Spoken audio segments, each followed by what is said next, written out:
Your ideal client, who would you love to work with if it could be anyone? Well, there's a list that I have of people I'd love to work with, or companies I'd love to work with. They've probably all received an email from me over the years. Anyone in golf, because I love that. But McLaren, I've emailed them a bunch of times. So yeah, I'd love to do a project with McLaren, because they're not based too far from here either. But it's their ethos. I love it. What part of it?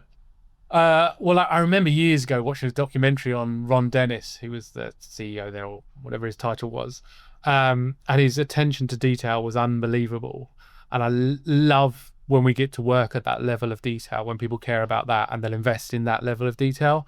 Yeah. So there's some great stories, like the workshop at McLaren is the size it is because it matches the size of floor tiles exactly, so they didn't have to cut and have any half tiles.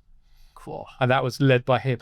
And there was a whole thing on tiles. The grout lines he insisted were 4 millimeters specifically everywhere. Stuff you read in your spare time. And I think Zach Brown, Zach Brown, who runs the place now, I think he's got a similar ethos. So working with a company that had that level of detail and cared that much, I think would be a lot of fun.